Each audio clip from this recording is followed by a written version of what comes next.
Assalamualaikum warahmatullahi wabarakatuh. First of all, let me introduce myself. My name is Niken Larasati Wirawan, and my student number is 1220112333029. And today, I will be reviewing a movie review called The Sea Beast from Netflix. So let's talk about The Sea Beast.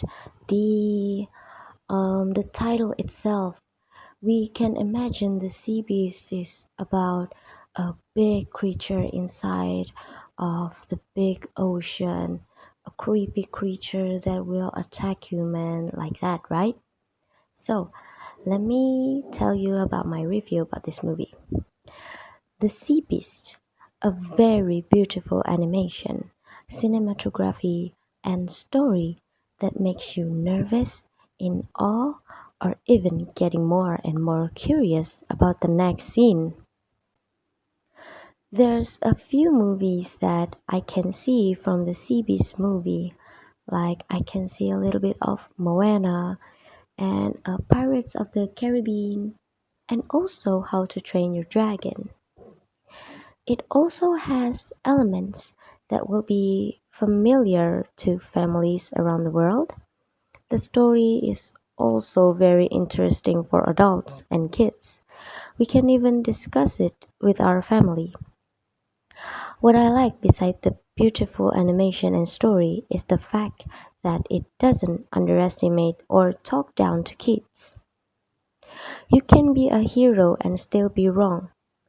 The main character said, Macy, isn't exactly a brand new theme in adventure fiction, but it feels like a more important one in today's world. Besides, it was entertaining. It shows us another perspective about respecting everyone without looking at age and race.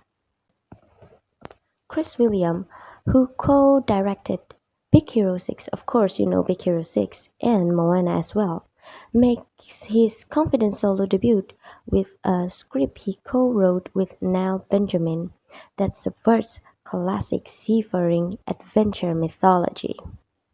We were introduced by Macy in the prologue, who's an orphanage and obsessed with the history of a sea beast that lived in the ocean. The one who saved mankind is a monster hunter, which the story has become a history to the people there. Macy was on her journey escaping from the orphanage and met the legend of the monster hunters, which is the captain of the inevitable, or he called by Captain Crow. The sea beasts take place in the middle of a great war between monsters and men, the latter funded by a king and queen who clearly don't mind putting people in harm way but would never risk their own safety. There is also another main character beside Macy. He called Jacob. He's also the hero of this movie. He's an adult with a blonde long hair and built body. He grew up saved by the captain of the inevitable ship, which is Captain Crow, in the ship with the captain itself. So he was screwed up in a ship with the same captain that saved him that day. Crow is represented as a ruthless man with eye patches and scars on his face, describing that he's been in the war between monsters and men for a very, very long time. Also, he will do anything to take his revenge and kill every single sea beast, especially the one who took his eyes. They called her the Bluster.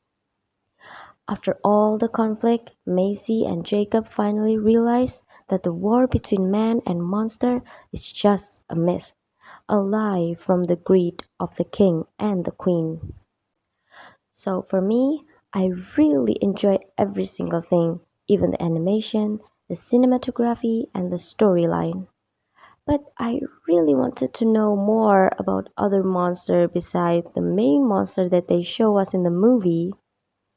So I really curious, or maybe Netflix can make another the Sea Beast second movie. I will be very interested by that. This movie takes narrative risk in that it's a monster hunting movie that's ultimately anti-violence. Is the kind of good thing parents look for in that it both entertains and provokes conversation. So I think that's all for me. Thank you for listening to my movie review about the Sea Beast and see you next time. Bye bye. Wassalamualaikum warahmatullahi wabarakatuh.